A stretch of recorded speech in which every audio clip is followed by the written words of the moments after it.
sinabi ni Pulong, ito yung makakasira ng appeal na yun. Mas napapahamak pa dahil dito sa banta ni Pulong.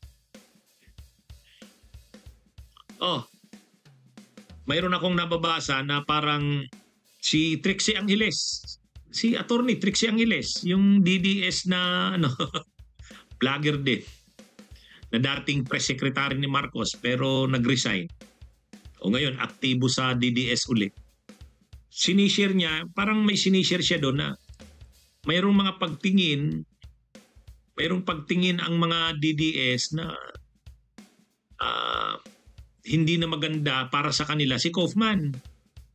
Kasi parang tama ba ang ginagawa ni Kaufman? Parang yun na yung pinag-uusapan. Tama ba yung ginagawa ni Kaufman? Effective ba si Kaufman bilang lawyer? parang palpak, parang walang nangyayari. At lalo na ito, na-deny pa yung interim release. Umaasa sila dyan. Si Roque nga, sabi ni Roque, 100%. Yung mga DDS, naghihintay na. Hintayin nyo na lang. Makakauwi na si Tatay Digong. Kasi ang iniisip nila, mayroon ng country na willing mag-host.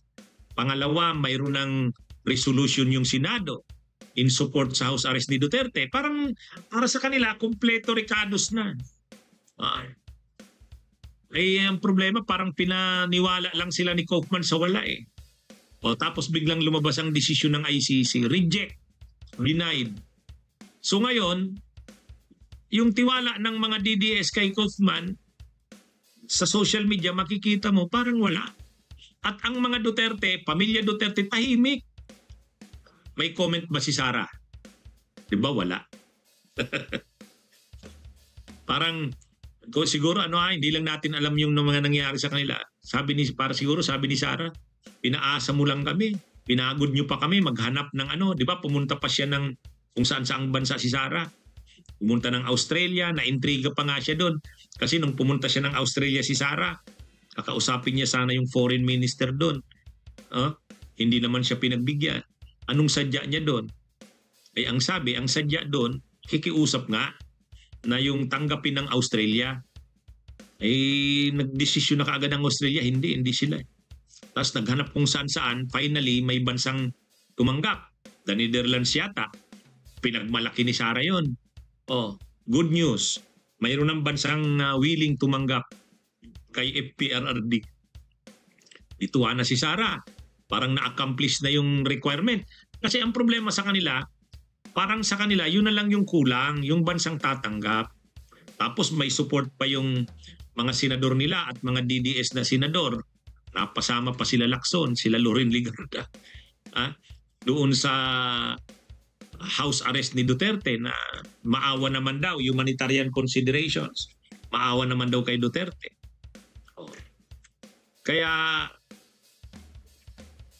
yung dyan mga kabunyog, mga kababayan, so ang nangyari, sa tingin nila in the bag na, kasi parang pinaasa na sila ni Kaufman ang lumabas hindi, denied. So ngayon, tahimik si Sara, hindi nagko-comment. Alam niyo naman si Sara, kaganyan. Parang yatang, ano ba, Attorney Kaufman? Talaga bang tingin mo ba tama yung mga mo? Sabi mo, parang in the bag na yan. Ay na-deny. So ngayon may mga nagtatanong, tama pa ba? Dapat pa bang i-retain o ilaglag na si Kaufman bilang ang napagkaisahan naman doon ng mga DDS sa palitan nila ng idea. Pamilya pa rin ang magdidesisyon. Wala naman silang say dyan. Siyempre, followers lang sila. Siyempre, yung pamilya ang magdidesisyon kung okay pa ba si Kaufman o hindi. May tiwala pa ba sila o wala na. Hindi rin naman natin alam ano ba talaga ang ng pamilya. Si Kaufman, tahimik din, hindi masyadong nagdadada ngayon. Biglang tumigil sa pagdadada. Parang katulad ni Sara Duterte, tumigil din sa pagdadada. Pero sa hanay ng mga DDS pa may nagki-question. Maasahan pa ba si Kaufman? Magaling ba talaga yan si Kaufman? mayroon pa kinakantsawan pa ng mga anti-Duterte na anong sabi ni Trillanes? Sabi ni Trillanes, unawain nyo na lang si Kaufman, nagtatrabaho lang yan. Parang wala namang mawawala si Kaufman. Kung denied man yung interim release, kumikita pa rin naman siya, sinisweldohan naman siya. Ang taas pa naman ng bayad niyan.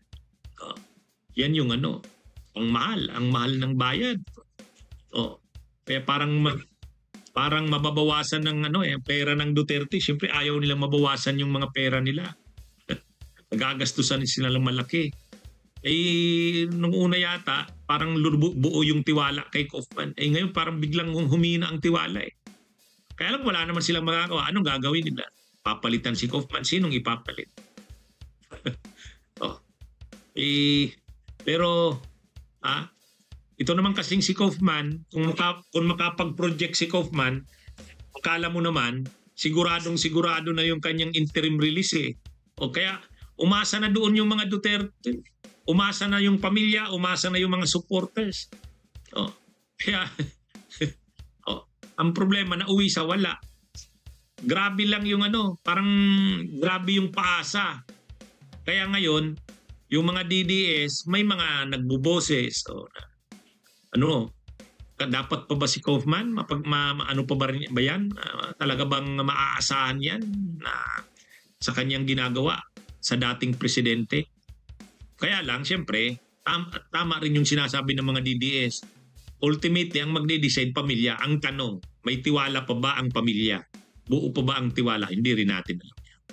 Kaya lang, kung makikita nyo ngayon, si Sara tahimik, hindi nagre-react. ang ginagamit na palusot ni Sara, yung lindol. Ayaw niya na raw muna mag-comment diyan sa ICC case na yan. Yung lindol na daw muna. Bunyog, halikan na kasama ka. Bunyog, kapag buklod ay may pag-asa. Luzon, Visayas, Mindanao, isa ang pananaw. Sa bagong Pilipinas ang bunyog isisigaw. Bunyog.